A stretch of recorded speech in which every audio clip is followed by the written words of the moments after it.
There are these two young fish swimming along, and they happen to meet an older fish swimming the other way, who nods at them and says, "Morning, boys, how's the water?" And the two young fish swim on for a bit, and then eventually one of them looks over at the other and goes, "What the hell is water?" The huge percentage of the stuff that I tend to be automatically certain of is, it turns out, totally wrong and diluted. My natural hardwired setting is to be deeply and literally self-centered, and to see and interpret everything through this lens of self. Think of the old cliche about, quote, the mind being an excellent servant but a terrible master. This, like many cliches, so lame and unexciting on the surface, actually expresses a great and terrible truth. Probably the most dangerous thing about an academic education, at least in my own case, is that it enables my tendency to over-intellectualize stuff, to get lost in abstract arguments inside my head instead of simply paying attention to what's going on right in front of me, paying attention to what is going on inside me. It is extremely difficult to stay alert and attentive instead of getting hypnotized by the constant monologue inside your own head. Maybe happening right now.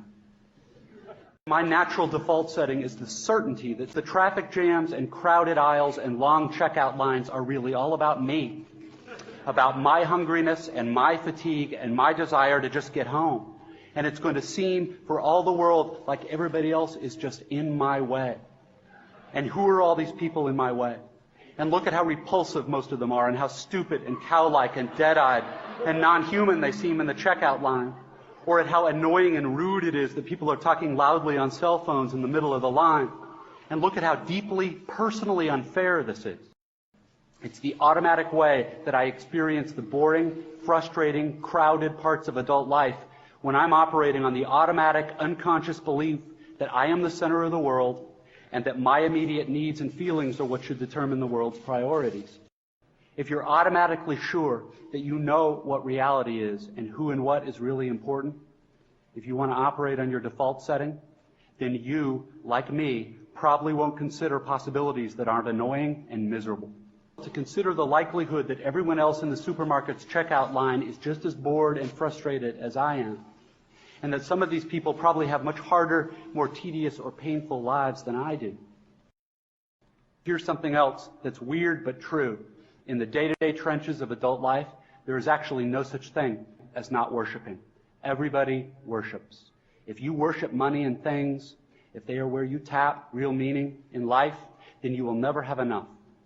Never feel you have enough. It's the truth. Worship your own body and beauty and sexual allure, and you will always feel ugly.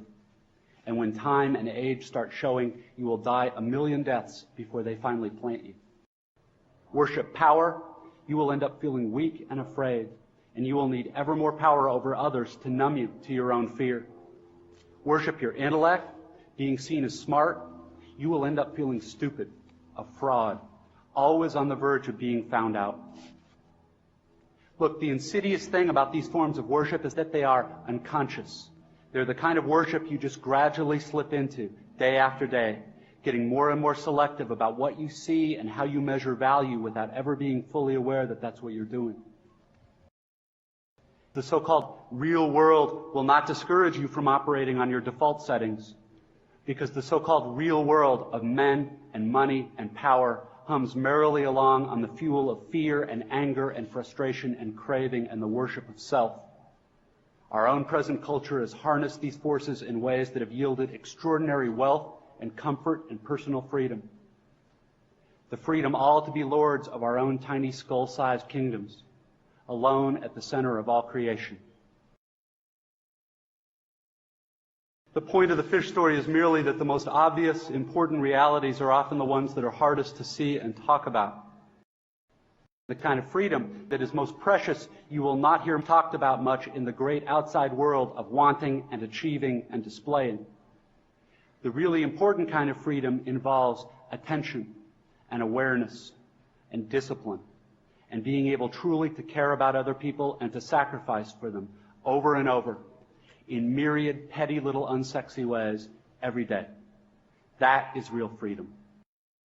The alternative is unconsciousness, the default setting, the rat race, the constant gnawing sense of having had and lost some infinite thing.